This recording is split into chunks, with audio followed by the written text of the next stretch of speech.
Hello, my dear students. I'm back with the second part of the poem Television. I have already discussed the first part with you, where we studied that there are two categories of parents in this poem. Category number one are the parents who are with the poet, who support that too much watching of television is very bad, and so the parents should throw out the television. On the other side, there is category number two parents whose children watch a lot of television and they want a solution to it. They are asking the poet that if we throw the television out, what shall we do? So the poet and the people who support the poet, they are reminding those category 2 number of parents that you remember your childhood. Try to recall your childhood when you were children. You never used to watch so much of television because maybe at that time there was no television. So what they used to do, they used to read and read and read. So I had left on somewhere on page number 22, the last two lines. More books were waiting to be read, such wondrous, fine, fantastic tales. So the poet is reminding the category number two parents that you used to read so many books. What kind of books? Of dragons, gypsies, queens, and whales. Gypsies are the nomads, the wandering people. So he tries to recall that you try to recall you used to read a lot of books and the subject matter was around dragons, gypsies, queens, and whales. Then, number two sentence, and treasure isles and distant shores. Isles is island, treasure islands, and the distant means far off shores. There were different stories which were related to the treasure island and the distant shores. These are all categories of books, and you can learn them sentence wise because you may be asked a question what kind of books they used to read. Sentence number three, where smugglers rowed with muffled oars. Muffled oar means the voice which was being suppressed, covered. Muffled means something which is covered. Number four, and pirates wearing purple pants. Who are the pirates? Sea robbers. So you can get a question: who are pirates, and or what color of pants were worn by the pirates? They wore purple pants. Sentence number five, and sailing ships and elephants. These are all the different categories or different subject matters which were dealt in the storybooks. Number six, and cannibals crouching round the pot. Cannibals, the people who eat the flesh of their own kind, that is the human flesh. Crouching is bending. Then there were stories where cannibals were shown in the forest. They have organized something like bonfire, and they used to cook something in the open fire, and they used to all surround that fire, crouching around the pot, stirring away at something hot कड़छी से हिलाना कुछ ऐसा बना रहे होते थे और उसको वो कड़छी से हिला रहे होते थे. It smells so good. What can it be? Put in the bracket. Why? Because the poet is asking you. Can you guess what they were cooking, which smelled so good? Good gracious, it's Penelope. Good gracious is an exclamatory phrase showing surprise that do you remember what it used to be? It used to be called a Penelope. Now, Penelope here means a tasty dish, but Penelope originally is the name of the wife of the Greek hero Odysseus. She was really very charming, beautiful, smart, and so a name of the dish has been dedicated after her name, Penelope.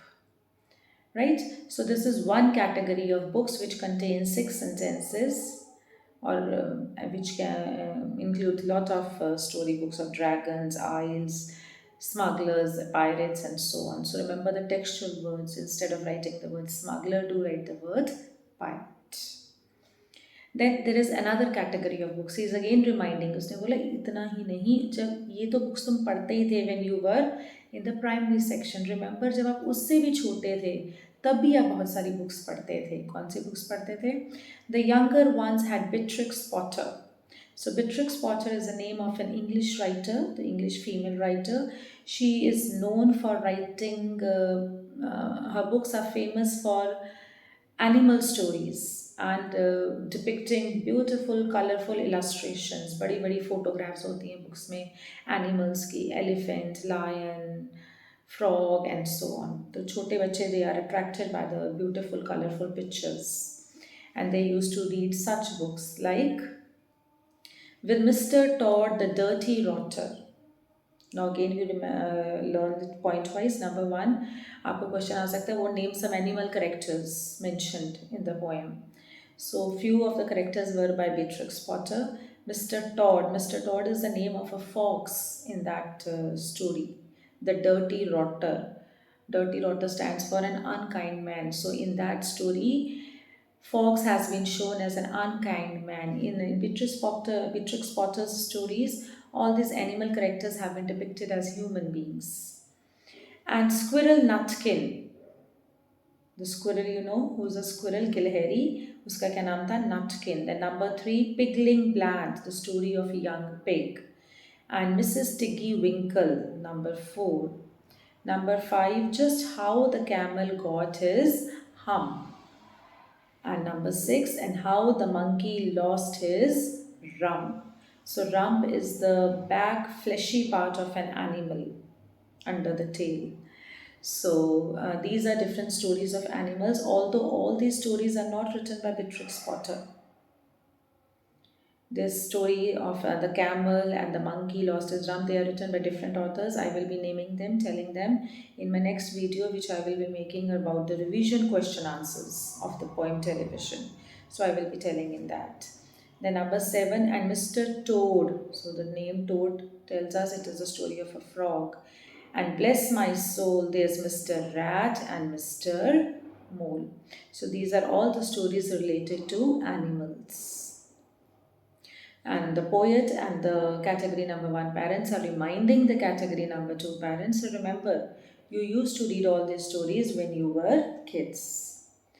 Oh, books, what books they used to know. So they stands for those parents only, category number 2 parents.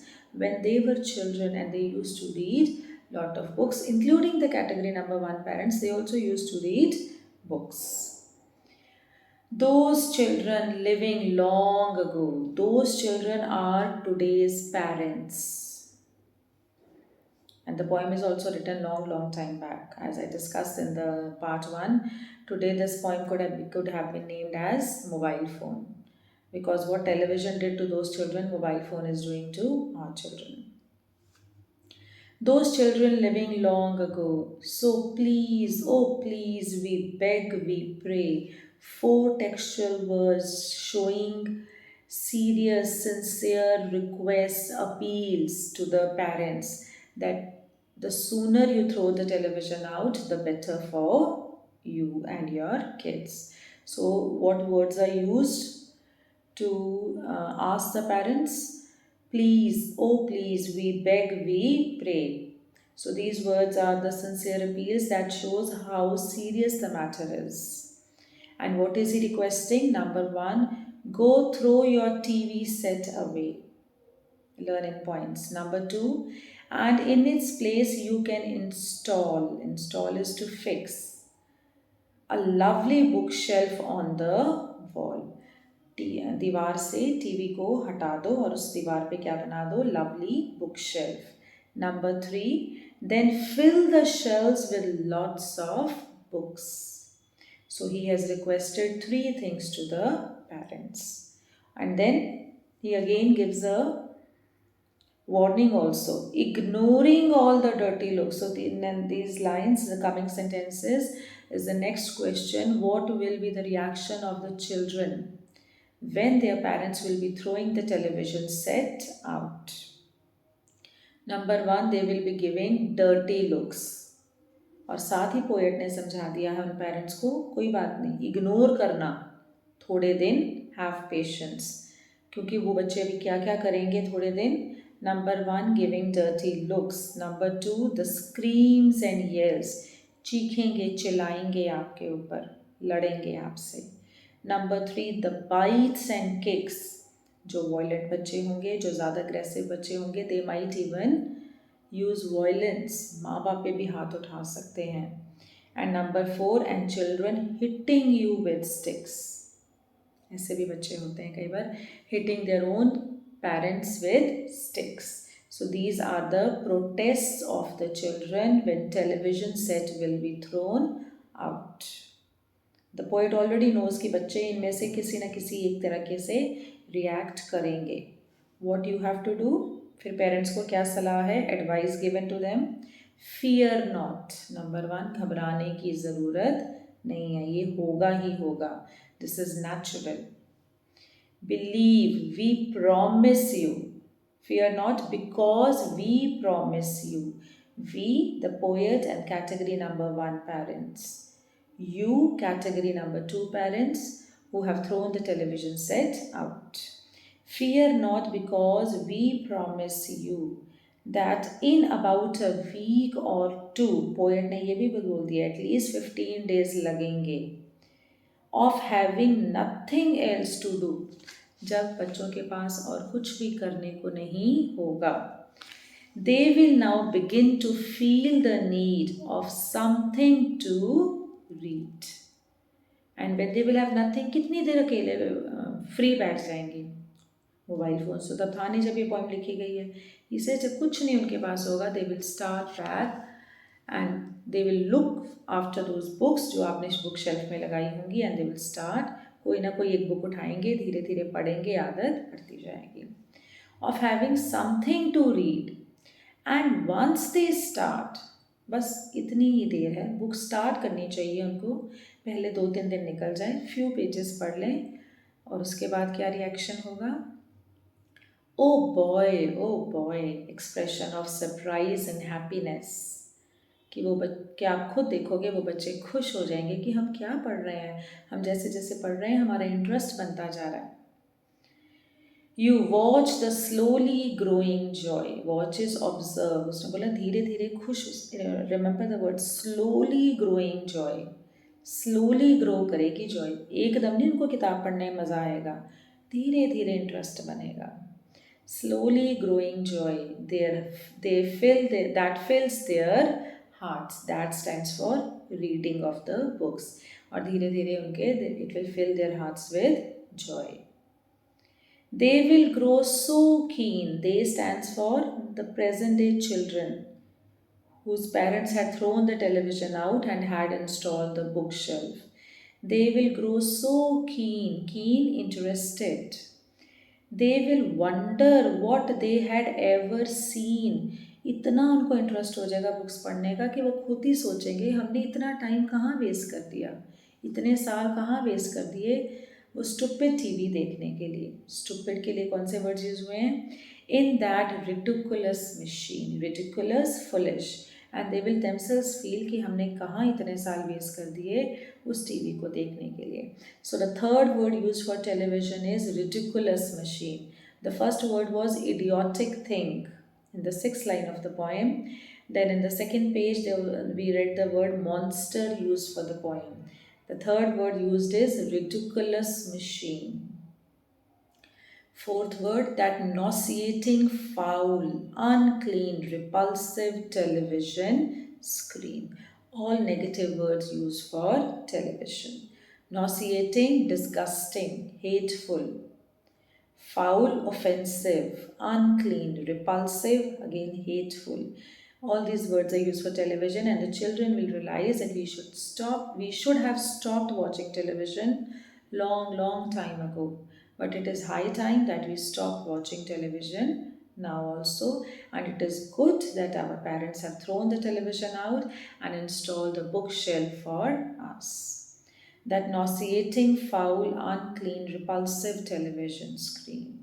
And later, each and every kid, later means after 15 days, when they had started reading the books, धीरे धीरे they have developed the habit of reading books, and then later they will realize each and every child will love you more for what you did. You stand for the parents. He is telling, assuring the parents कि एक बार जब आपने उनको develop कर दी habit of reading books, your child will be very thankful to you, will love you more for what you did. So The poem ends with a positive sentence that your child will ultimately be thankful to you if you develop this habit of book reading in them.